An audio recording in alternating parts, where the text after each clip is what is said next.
Hey there, welcome to another one of my free video sales classes or podcasts if you're listening to this somewhere.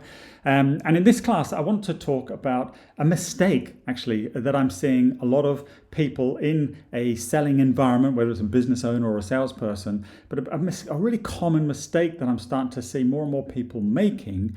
And I believe that if you address this, it will help you understand more about what your customer and your prospect is trying to achieve, which means you can better align your solution to those needs, which means you've got an increased chance of actually winning that piece of business and making more money. And this kind of video is really in line with something I've been talking quite a lot about recently, which is using the way you sell, not just what you sell, but the way you sell as a real differentiator in the marketplace. Now, before I get into this kind of mistake and talk about how to address it, quick introduction in case you've never joined me before. My name is Brian Conway from 𝒕𝉉𝒂𝒕, and I help businesses increase their top line, make more sales. And my goal is always to help an organization, and I work primarily with tech companies, but not exclusively, but to help those companies add as much as 50% to their top line revenue in 6 months or less. So that's a bit about me. And if you've never joined before, do make sure you hit the subscribe or follow button, depending where you are, and then you'll get notifications each time I release one of these kind of free little sales classes. So back to the point, what is this mistake that I see people making? The mistake they're making is answering their own questions. Right? Now you may say, Brian, I don't think that's something I do. I ask really good open questions and then I let the customer talk.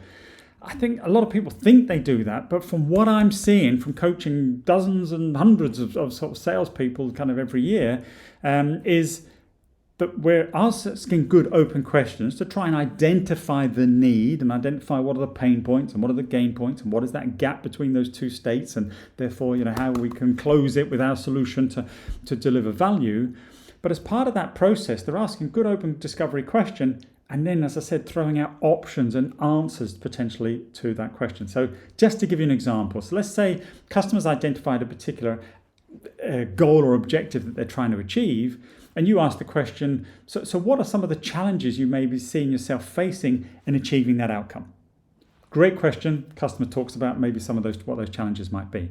What I'm seeing more and more of is people saying, what are the challenges that you may be experiencing in trying to achieve that particular outcome? Is it the fact that we're now entering a recession and you're starting to see a squeeze on maybe some of your on pricing and the likes, which is obviously impacting your profitability, or is it the fact that some new legislation has come out and that's kind of impacting your ability to take that new solution to market? Or is it the fact that you've got some new entrants kind of coming into the industry and they're putting maybe competitive pressure on you, and so it goes on. Right? So you're using your own experience of maybe what some of those challenges might be, rather than actually just let the customer tell you. And as I know you're sort of probably thinking, this video's useless. I'm learning nothing. All I would ask is that you are conscious of this mistake that a lot of people are making, and in your next customer engagement and sales situation, that you just listen to say, am I asking good open questions and shutting up, which is what we should be doing, or am I elaborating? You don't want to give your customer a multi-choice answer. That's not the point of an open question. It's to just leave it open and let the customer tell you. So I know it sounds simple, but it is the simple things, it's the small things that typically make a big difference. And that's the objective of these short bite-sized sales classes. So that's it for today. Think about your own sales situations. Listen to yourself more effectively.